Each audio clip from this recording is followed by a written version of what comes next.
actually grow plants, fruits, vegetables, all without soil? Why not take this to India? Because it was already being practiced in a big way there. Hydroponics is two words. Hydro comes from Latin, which means water, and ponics comes from the word ponos, from Greek, which means working. So you can call it water working or working with water, as you please. I tell them that whatever you do, there has to be some science behind it. Why are you doing what you do? You need to have a connection with them. Here, there are no formulae. It's like a relationship between a mother and a child. Technical grade nutrients mean there are 11 different salts that are used, which give about 13 elements. One of the most important things, regardless whether it's soil or soilless, everything depends upon your observation capacity. Did you know we can actually grow plants, fruits, vegetables, all without soil? I did not know that fact. But today we have with us Commander C.V. Prakash, who is here with us. And I want to ask Sir that how did you start soilless agriculture? Yeah, I migrated to Australia in the year 2000. And in the very first month that I went there, a friend of mine took me to a place to see a farm. And I really didn't know this farm was soilless or what it was. It was like 2 greenhouses producing tomatoes and cucumbers. So when I walked in, I said, this looks like a plant factory. Every plant looks similar. Every plant seems to be giving similar kind of yield. It was amazing. And I said, this can't happen if it's soil. He said, of course not. It's soilless. So for a moment, my heart skipped a beat. I said, how is it possible to grow something? Exactly. Because we've always learned that things grow in the soil. Soil, yeah. It's like asking a person, how did you fall in love with this person? You have no answer. Yeah. So similarly, in my case, I have no answer to say why or what made me get into this field, but I just fell in love with this subject. I said, I'm going to learn this. So for 8 years, I worked on many farms in Australia. I met some of the best gurus in the field and kept learning. But like, there's no end to learning. Yeah. But at some stage, I felt that why not take this to India, because it was already being practiced in a big way there. I said, let me take this to India. So in the year 2008, I came back to India in October 2008 and I launched this mission. I pioneered the concept of soilless in India. That's how I came into this field. Right. So, sir, what all is included in soilless agriculture? Like what are the different ways that we can practice it?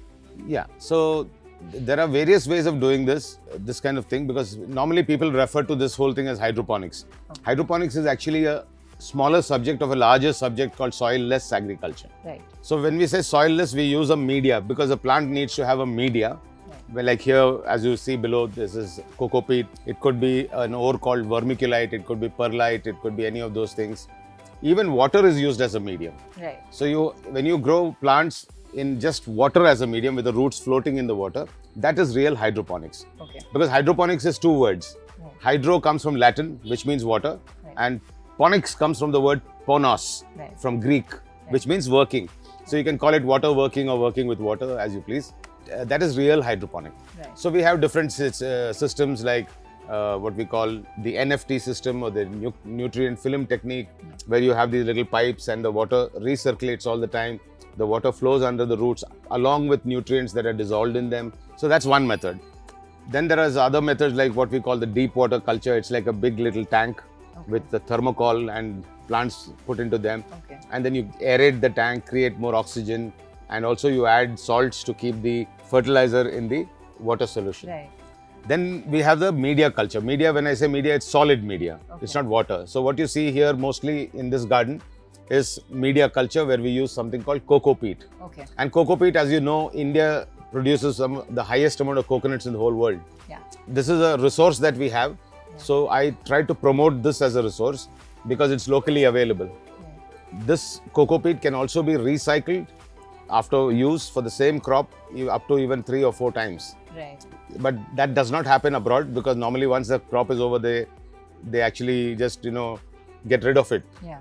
But here in India, I am very particular that we should be able to maximize the amount of yield we get, the profits of farmers. But for that, they have to be very careful how they spend their money. So I'm I'm a person who believes that you must get much more from much less. Yeah. But at the same time, there is no compromise, because soilless agriculture is all about science. Everything is about science, and the plants are growing totally under your control. It's not like in soil. What happens is a plant growing in soil, the soil has something called buffering capacity. But even if you don't water the plant, one day it won't die, because plants can find their nutrition, they can find their water somehow, they'll survive. Yeah. But here, if you see here, all the grow bags that the plants are growing in, what really happens is that the plants can't get up and go somewhere and find their water and come and sit back there. Yeah. So they are totally dependent on you. Yes. It's a most intensive horticulture in the whole world. But the beauty of this whole thing is there is so much science infused into growing of plants. There is no action that we take which does not have a scientific reason. So that's what I teach my students here in the 90-day training program. I tell them that whatever you do, there has to be some science behind it. Right. Why are you doing what you do? Right. So that's how it is. That's how soilless cultivation is to be done. I had a question. In that bag, I saw some white small stones. What are they? Oh yeah, that's gravel. Yeah. So that gravel, basically what we're trying to do is, cocoa peat has become very expensive. Okay. So what we're trying to do is, can we use any other material Okay. which will create enough sufficient amount of aeration for the roots, because you need a lot of oxygen in the root level. So what we did is, we're just doing an experiment to see. We got 2 tomato plants there, one grown only in cocoa peat, all planted on the same time, same day. Okay. You can see the difference in the growth, because what we've done is we have layered the cocoa peat, one layer of cocoa peat, one layer of gravel, one layer of cocoa peat, another layer of gravel, and we can already see the difference. Now the good news is that the cocoa peat, after the crop is over, the cocoa peat can be recycled, the gravel also can be recycled, so that makes your farmers' expenses come down. Yes. So I'm more of a Maruti 800 farmer. I'm not a Rolls Royce farmer, to be honest. I believe that if plants don't understand where they grow, Yes. they just ask you for some basics. They say, give me some light, give me some humidity, give me some water when I'm thirsty. When I'm hungry, give me some food. They're just like us human beings. They're like, and if you want to grow plants in a certain way, you need to have a connection with them. You can't do it like how you do mechanical stuff or other things. Here, there are no formulae. It's like a relationship between a mother and a child. Right. You know, a mother has so much of empathy towards a kid. Right. A mother understands why the kid is crying. Right. Does it have a stomach problem, pain? Is it because it's sleepy? What mother understands, because mother is so connected. Right. So here I tell my students the same thing, that you got to look at your plants through the eyes of a mother. Right. The more the empathy, the more time you spend with them, the greater the results that they give. And children learn that in 90 days. Initially, when they come here, most of them are from non-agri backgrounds. Like here, I have a guy who's been into modeling. Another guy is an engineer who learnt in Germany. Then I have another person here who's done something in Singapore. Right. So they are all from family-wise, one of my students here they have plantations, arecanut and a lot of other things, but not soilless. Right. So they come to learn the subject.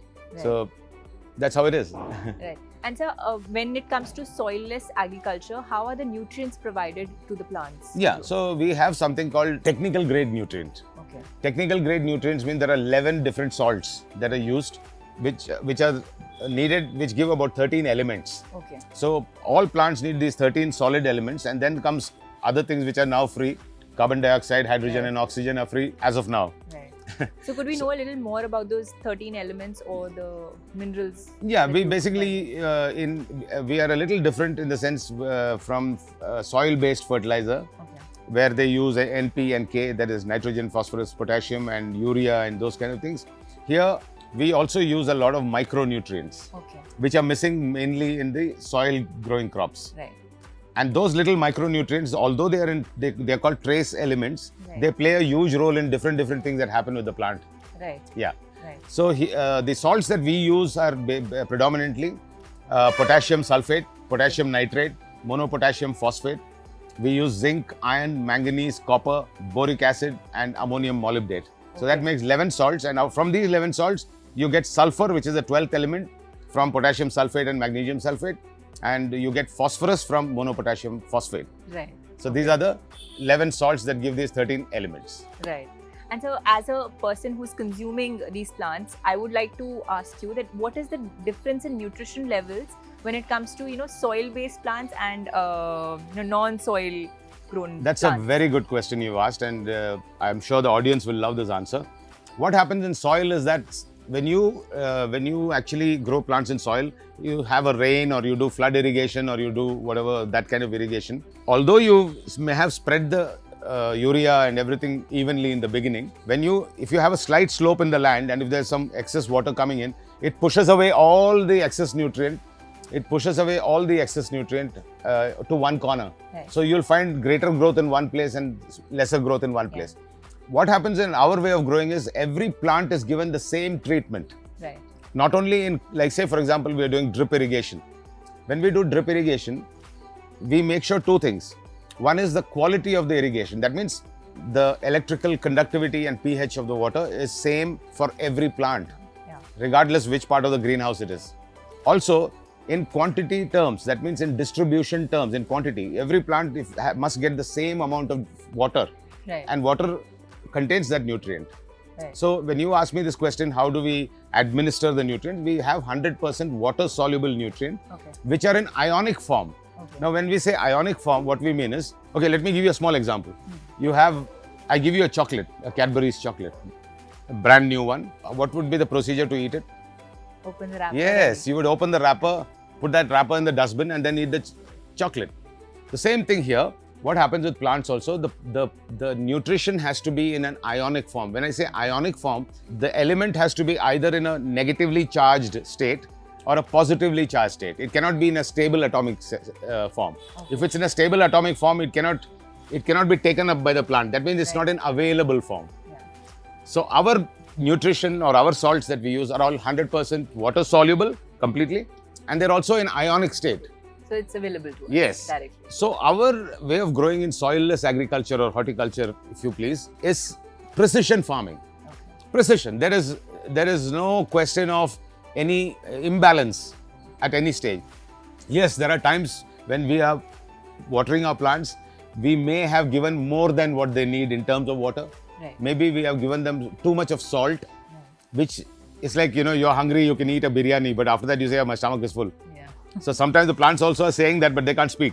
So for that, there are ways and means. We have certain ways and means to test and see whether the media has become over salty or alkaline or salinity has gone up. So it's so precise. There are so many procedures that my students have to follow in a single day. They have to do a lot of different things. I think I have a chart which says what are the jobs to be done in a single day out there that you can also take a photograph if you like. So it's a precision science. And this kind of agriculture is best suited to people who come from backgrounds which are process oriented, procedure oriented, and it calls for a lot of discipline. I encourage my students here to be here. Encourage, okay? I don't push them. I encourage them to come here 1 hour before sunrise. And I tell them your first watering should start at that time because there's a science behind it. So the more time they spend with plants and the more procedure they do, and here they have to record everything. Everything has to be recorded. Every day what they do, they have a logbook. They write down why I did this, what did I observe. One of the most important things, regardless whether it's soil or soilless, everything depends upon your observation capacity. It all depends on your observation capacity. That means the more, we call it in our language in agriculture as scouting. You got to keep on scouting. You never know what, in the morning you come, you say, oh, everything is fine. There's no great pest attack and this and that. By afternoon, you have another pest sitting there. Because pests are pests. Some pests come in the daytime, some come at night time. So I also encourage my students to come at night at 2 o'clock, 3 o'clock in the morning, shine a torch randomly at leaves and you will see the culprit there. So early morning when you come, you say, oh my God, my leaves are eaten up. Who ate it? Maybe a caterpillar, because that caterpillar works at night. And when you come in the morning, he's hiding somewhere. He's having his sleep.